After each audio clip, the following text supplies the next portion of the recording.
All right, hey you guys. I know it's kind of dark.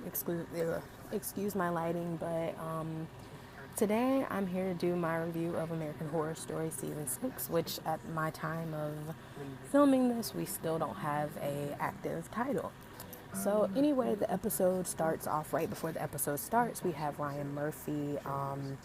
He introduces like some kind of car. I don't remember. I don't care to remember. But anyway, he announces like the theme. They start showing all of the teasers like all together. And he's like, oh, if you guessed it, whatever, let's see who guessed it right or whatever. Goes into the episode, and the episode starts with the little title card that says My Roanoke Nightmare. Now, if you know the story about Roanoke, I used to think it was in Virginia, but it's actually in North Carolina, Roanoke, North Carolina. Basically, there were these people, I think they were pilgrims. Basically, they came to the settlement and the people were never heard from again. There was just like markings and trees left behind and little dollies and stuff, which is going to be important. But the people were never, heard from ever again. So anyway, the story starts off as we have Lily Rabe, which I was excited because I love Lily. We haven't seen Lily since season 3, and she was barely in season 3. She was Misty Day, season 3, Coven. And there's a guy, his name is Andre Holland, and they are telling their story about like their relationship and stuff. So basically, the episode starts off as one of those found footage types shows where the people have like dramatic like reenactments like Paranormal Witness, My Ghost Story, Haunting, all those type of shows that you see with reenactments and stuff. And the Lily Rabe's character's name is Shelby, and her husband's name is Matt. And he is played by Andre Holland. Now, in their reenactments, Shelby is played by Lily Rabe, Sarah Paulson, and Matt is played by Cuba Gooding Jr. So anyway, they're like a newly married couple. They started their life. They decided to move to LA because it's very peaceful, the yoga type vibe and everything. They want to move there. And one night Shelly was pregnant.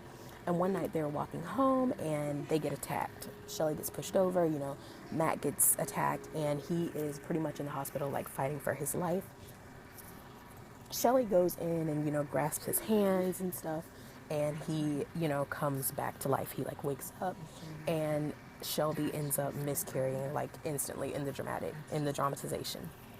So anyway, they decided that they, wanted to move to get away from the city because they felt like it was too dangerous or whatever. They ended up moving back down south where Matt's family is from. They're from down south. They moved down south to North Carolina. They find this old farmhouse in the woods. It was from 1792. Matt thinks it's meant to be. It's a creepy backwoods house. It has like 3 bedrooms, 2 floors, basement, hot tub, everything, too good to be true. They end up, there was like an auction for the house. They bid it on the house. There was also like these 2 kind of, backwoods type, redneck, that's what you're supposed to think that they are, southern people, bearded overalls and everything, playing the typical role. And the people are like, oh, you don't want this. And Matt and them are like, yeah, we do. We're going to get this house. And so they, bid.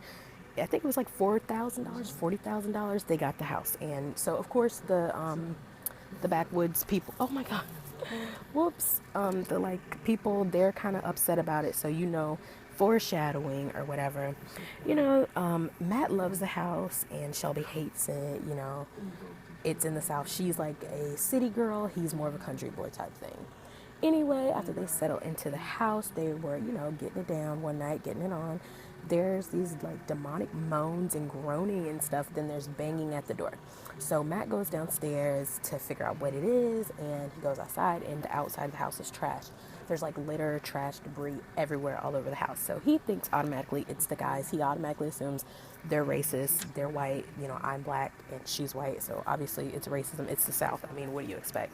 So, they don't really know what happens. He leaves for a trip. He works out of town and stuff. He ends up leaving for work.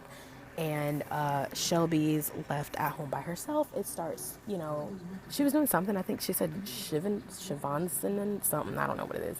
She sees these things falling out of the sky, and it sounds like hail. She goes outside, steps on it, hurts her foot. She figures out it's teeth. They're like molars falling from the sky.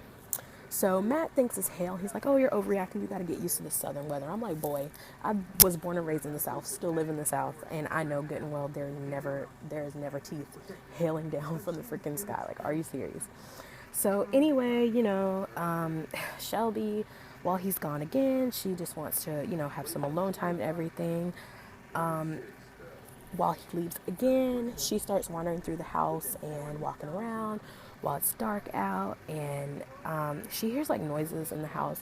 She sees these two women walking down the hall. They're dressed like nurses. They look like the twins from The Shining, and they also look like the nurses if you watch Murder House and you remember how that one guy was murdering all the nurses. It kind of reminded me of that. And she's like, who's there? And of course they're not going to say anything. So she walks back, she decides to drink. Like, why would you be drinking when you hear stuff in your house? I don't understand. She starts drinking, she's got her wine. She goes outside, wandering around at night in the dark outside, goes into the hot tub. Mind you, again, it's nighttime, it's dark out, and you've already had teeth falling out of the sky and weird noises while you're in bed. But she still decides to go outside with her wine. She's in the hot tub. Next thing you know, Matt is like thinking about her or whatever. Next thing you know, a hand pushes her down under the water. Matt rushes home. She's there talking to the cops. The cop automatically doesn't believe her. The cop is like looking at Matt like, you need to get a gun for protection. Like, duh, America, you got to get a gun or whatever. And they don't believe her. So like, nobody was there. So obviously she's exaggerating or she's crazy or whatever. So Matt, he tries to reason with her. He's like, oh, that doesn't seem realistic, whatnot. And like, I think, hold on. He, doesn't really want to believe her or whatever. He was like 2 hours away in Raleigh. He like refers to the guys as ZZ Top wannabes and stuff. And so he decides, he needs to do something about it. So later that night, after he questioned her sanity and everything, the demon noises start again. He goes outside. There's a dead pig on the porch. Dead pig or whatever. He doesn't tell Shelby about it. He buries it and, decides to go on. So he set up cameras all over the house to kind of watch the house when he's away, to make sure that she's okay with like, automated camera system. So it'll send the video footage to his phone if anything happens. While he's gone again, he decides to call his sister Lee, who is played by Angela Bassett in the dramatizations, and she is played by Adina Howard. I think I'm saying her name wrong, but let me look at Adina Porter. She was also in season 1, Murder House. She was that patient of Ben's who we thought was like incredibly boring and stuff. And I can't think of what else she's in. I know she's on the 100. Or anyway, she is the actual Lee or whatever. And Lee is a former cop. She had a pill addiction and she was addicted to alcohol. She ends up going really crazy one day. They went on a call to this guy. He was like a rapist or something. He had this baby trapped and he shot and killed the baby. So she goes on a wild goose chase with the other cops to pursue him. She ends up shooting him in the head. One of her other co-workers, another policeman, found the pills and stuff in her bag. She got fired, she lost her job. Her husband divorced her because she wouldn't spend enough time with him or their child. So she really kind of resorted to alcoholism and everything. And, Shelby doesn't really like her. She doesn't really like Shelby. They have their animosity, in-laws and stuff like that. So as Shelby is left alone with Lee, they start, more spooky stuff's happening, like noises and stuff. And Lee, Shelby thinks that, oh my God. Shelby starts walking around the house in the dark again. She was cooking steak or whatever. And she comes back and the knife is gone because she was chopping up vegetables. The knife is gone and the knife is sticking up straight in the steak that she has in the pan. So she thinks that Lee did it. She's like, why would you do that? You know how I feel or whatever. Lee's like, I didn't do anything to you. I don't know what you're talking about. And, they go on with that. So, she starts drinking and Lee's like, please don't drink in front of me. I'd rather you not do that because she is a recovering addict or whatever.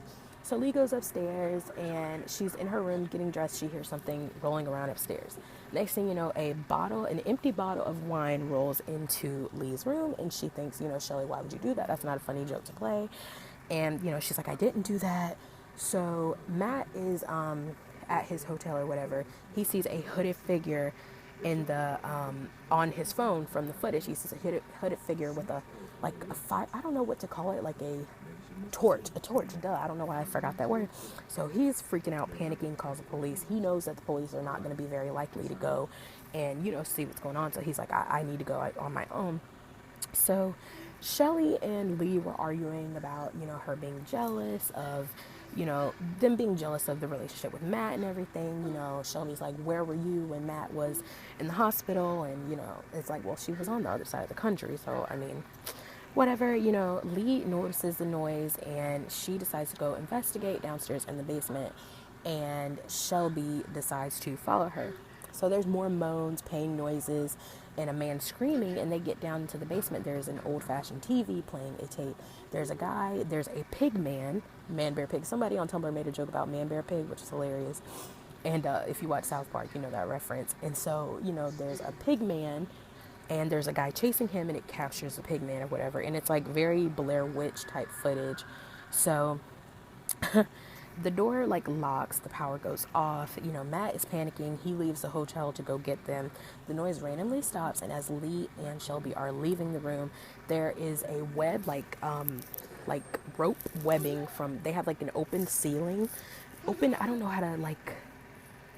how to describe it, but it's like the domed ceiling where you can see the light shining into through the glass or whatever.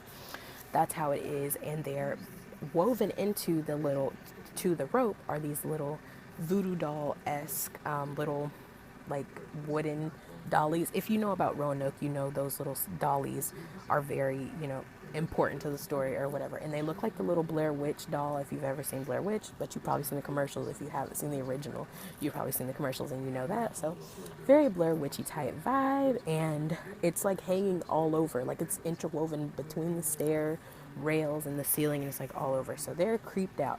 So police finally come. The police think it's vandalism. They just say it's vandalism, and Matt's like, no, it's terrorism. Shelby shows Matt the video, and Matt really doesn't talk about it, but you can tell that he recognizes the pig, being the pig that he buried or whatnot. So I think the pig is it's probably a relative of the backwoods guys. I call them backwoods because that's just the whole look that they give off. And but Matt referred to them as ZZ Top wannabes. So they're the redneck, whatever you want to call them, people. And so, Matt and Lee think that, Shelby should just stay at the house, stop panicking, let the police do their job, because of course Lee is a police, so of course she's going to side with the police. And, Shelby gets mad. She's like, no, you don't believe me. She storms off and leaves. As she's driving away, in the dead of the night, I would not be in my car in the middle of the night leaving. I would try to stay there. There's more people now.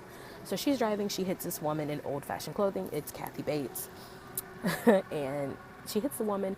Woman disappears. She's like, oh my God. Matt's calling her. She doesn't answer her phone. She doesn't take her phone.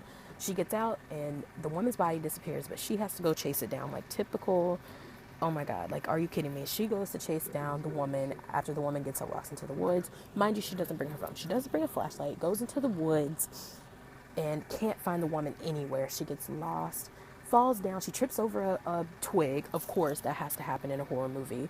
She falls over a twig. It gets snagged. The ground starts rising up and down like it's breathing. I'm getting Stranger Things feels if you watch Stranger Things with the ectoplasm trees and acting like a heartbeat or whatever. She is freaked out. She gets up again, gets snagged on some thorns. Here are these dead men with bloody heads. One guy's missing the top of his head, scalping. Remember, scalping Indians, how they think that the Indians did the Roanoke killings or whatever. And oh my gosh, she sees the dead bodies. Next thing you know, cuts off. And so that was the end of the episode. So basically the episode was a found footage type of thing.